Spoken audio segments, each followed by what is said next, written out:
morning, everyone. Myself, Kamalpreet Singh, working as an assistant professor at Chandigarh Polytechnic College in electrical engineering department. Today, the subject that we are going to study is electrical machines, and the topic that we are going to discuss is transformer.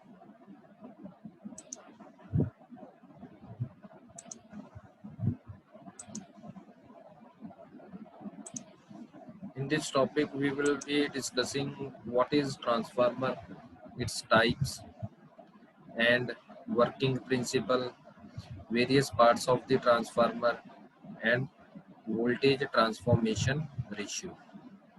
First of all, to begin with, uh, what is the definition of a transformer? A transformer is a electrical apparatus which transfers power from one circuit to another circuit at a same frequency. And one thing, transformer is always connected across a AC supply. It is used to step up or step down the voltage, but without changing any frequency.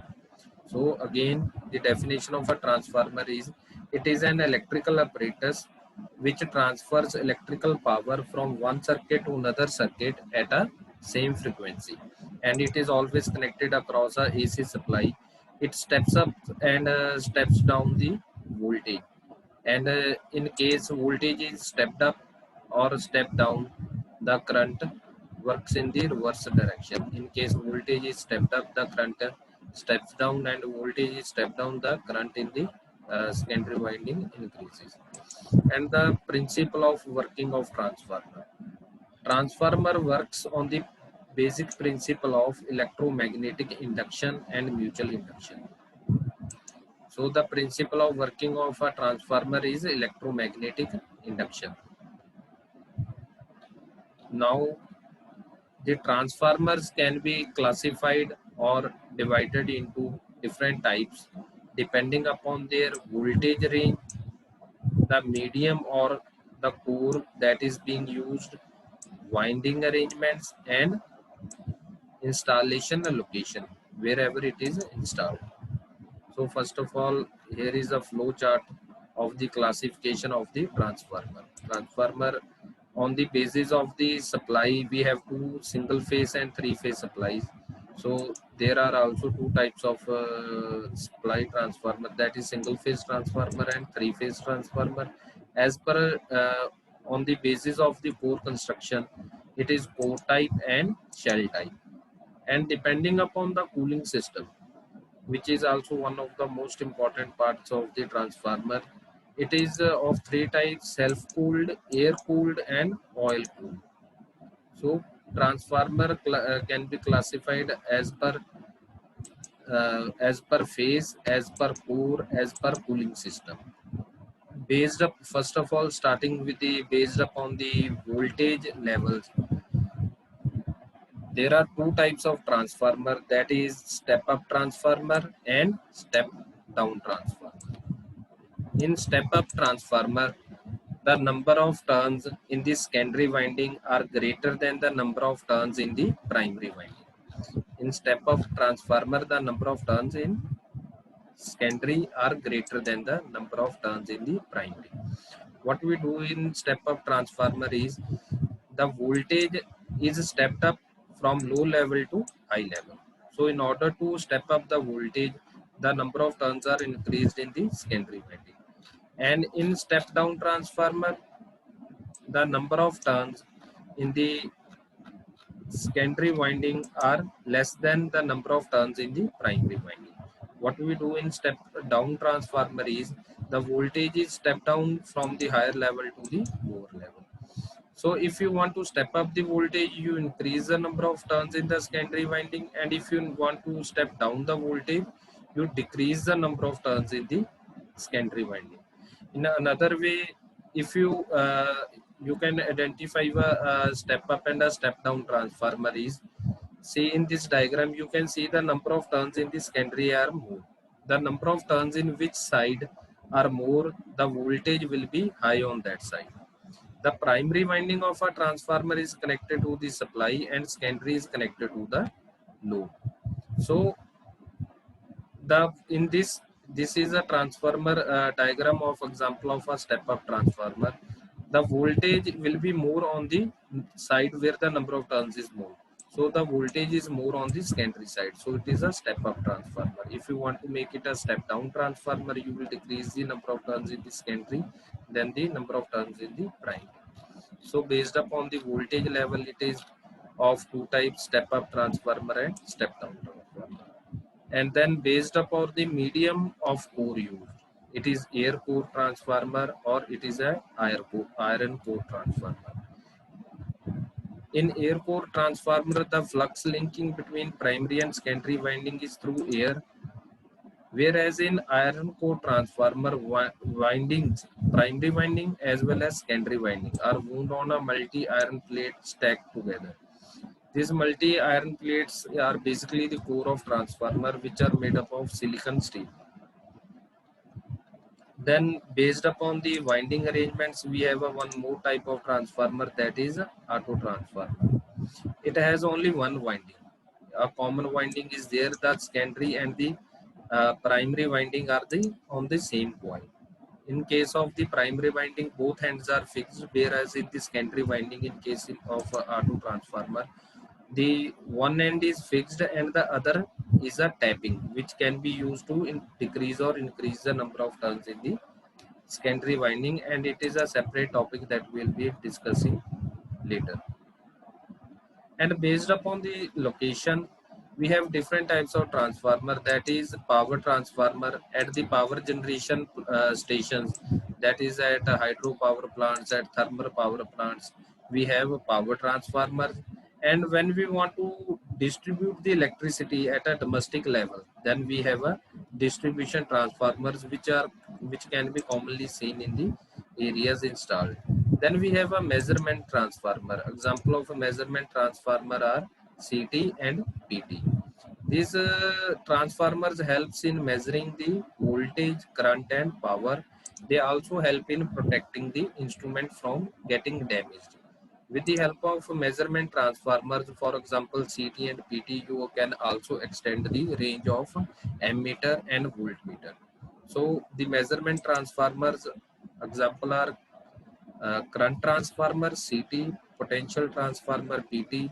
They help in protecting the measuring instruments such as ammeter, voltmeter, wattmeter from getting damaged.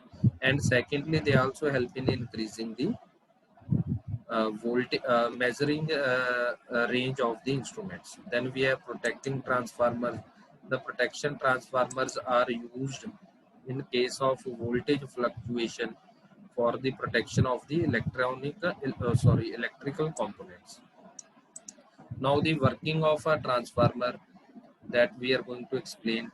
Transformer as a working principle, we know it works on the principle of electromagnetic induction and mutual induction explained in Faraday's law.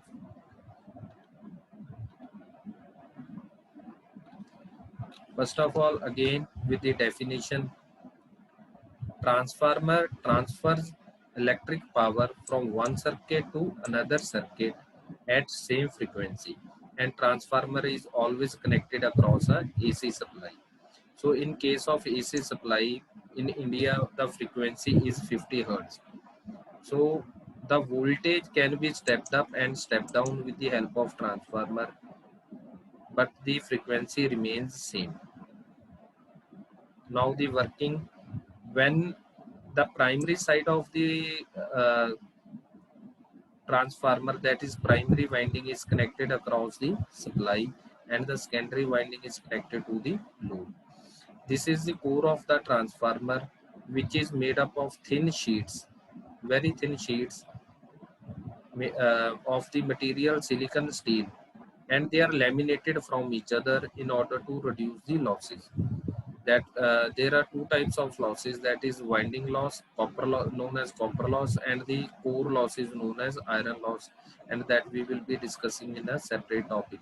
So the core of the transformer is made up of silicon steel with the thin silicon sheets laminated from each other in order to reduce the losses. So the supply is connected to the primary winding. As we know, the primary the supply is AC supply, which is also known as alternating current. So we have a situation and winding is wound over a silicon steel strips. When the current is passed through this winding, it produces the alternating flux in this core. As the current or the supply is AC supply, which is alternating, and we know the Faraday's law, when the current linking with conductor changes, a flux is induced. So as the supply is AC, the value of current keeps on increasing and decreasing, so a flux is induced in this core of the transformer. Now the flux, as the supply is AC supply, therefore the flux that is produced in the core of transformer is also alternating. That means the value of flux keeps increasing and decreasing. On the other side, that is the secondary side, we have a secondary winding which is wound over the silicon steel. Now when we talk about this part, as the now we have a situation that is the this coil is a conductor and the flux linking with the conductor is changing. How it is changing? As the flux produces alternating, so it keeps on increasing and decreasing, therefore the flux linking with the conductor, that is the secondary winding, keeps on changing.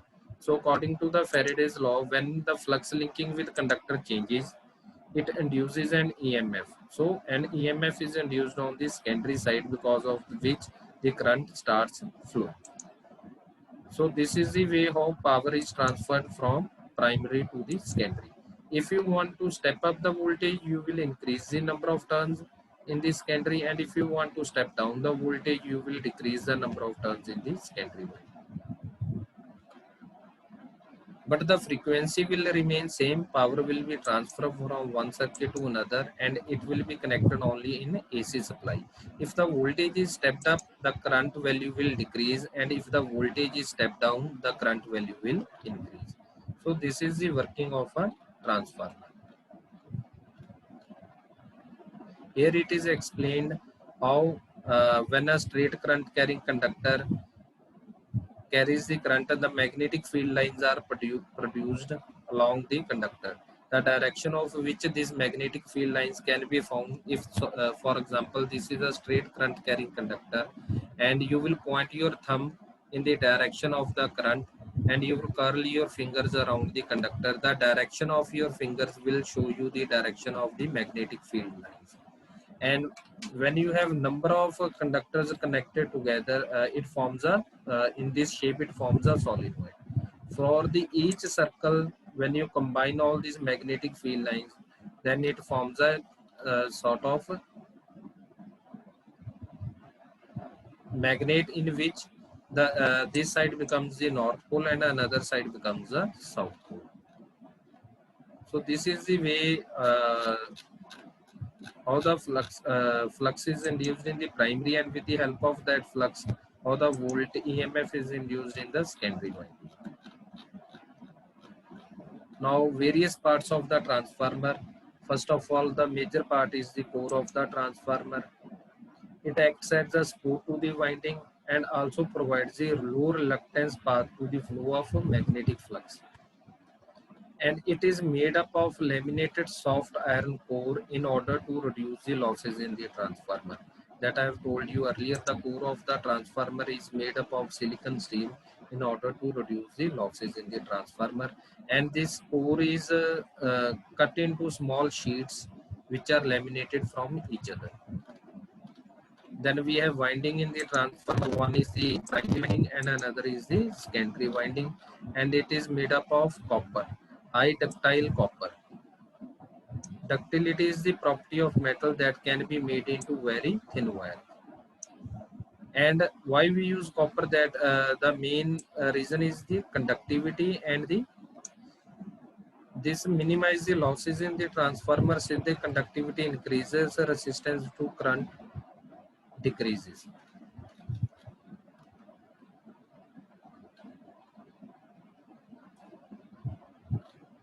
Now, when insulation agents.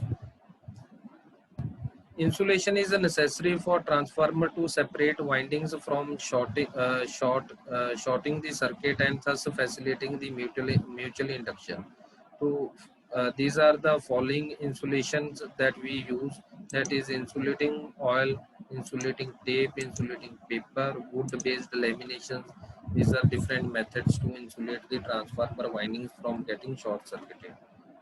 Now, when we talk about the ideal theory of a transformer, ideal theory of transformer means where there is no loss in the transformer, the power that is received on the primary side and same amount of power is delivered on the secondary side. But in the practical, there are always losses in the core of the transformer as well as in the winding of the transformer. But when we talk about the ideal theory of transformer, that means there is no loss in the transformer. The equal amount of power is transferred from the primary to the secondary winding. In this case, let n be the number of turns in the primary winding and n1 be the number of turns in the primary, n2 be the number of turns in the secondary winding, and phi be the flux in Weber. The unit of flux, the flux is measured always in Weber, and time period taken for one cycle is 1 second. So the voltage transformation ratio, and let E1 be the voltage on the primary side, E2 be voltage on the secondary side. Then the voltage transformation ratio we have is E1 upon N1 equal to E2 upon N2 equal to K. K is the voltage transformation ratio, which is a constant. So in ideal theory of transformer, E1 upon N1, E2 upon N2 equal to K is the voltage transformation ratio, where E1 is the voltage on the primary side and N1 is the number of turns on the primary side. Then we have a voltage on the secondary side, E2, and number of turns N2 on the secondary side. The ratio of these two is always equal to K. So when we talk about the step-up transformer, the number of turns in the secondary will be N2 will be greater than number of turns in the primary. So the voltage transformation ratio will be greater than 1 in case of step-up transformer. And when we talk about the step-down transformer, the voltage transformation ratio will be less than 1 because N2 is less than N1. That means the number of turns in the secondary winding is less than number of turns in the primary winding. Now coming to the transformer efficiency. Transformer efficiency is how much power that you are supplying on the primary side, how much power you are getting on the secondary side after deducting the losses. Efficiency in short, this is totally a separate topic and we will be discussing in detail, but for the beginning I am going to tell you that transformer efficiency is maximum when the copper losses in the primary winding, the losses in the primary winding are known as copper losses, are equal to the losses in the core of the transformer, that are iron losses. So the efficiency of transformer is maximum when the variable copper losses are equal to constant iron losses. The iron losses in the core are always constant. There are of two types, hysteresis loss and eddy current loss. And the losses in the windings are variable as they depend upon the current. If the current increases, the losses increases to the scale of the increase in the current. So they are variable losses, whereas the iron losses are always constant. So maximum efficiency of the transformer is when variable copper losses are equal to constant iron losses.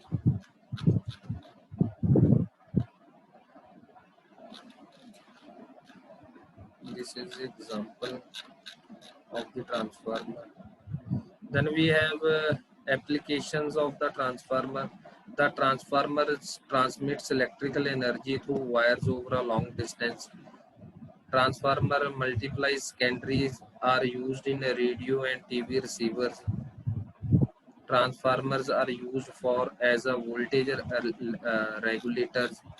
So there are many applications of the transformer. One is they are used at power stations. They are used for the distribution purpose.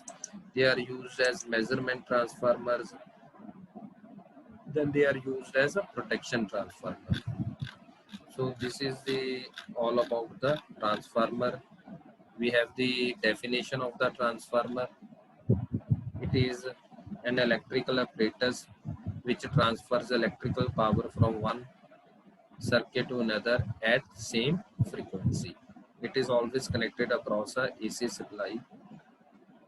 Then we have its working. It works on the principle of electromagnetic induction.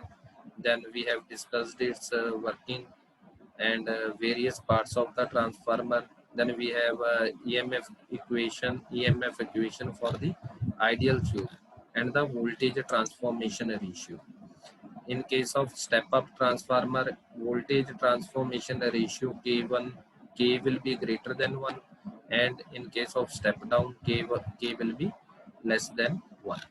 So this was all about the transformer. Hope you understand everything. Thank you.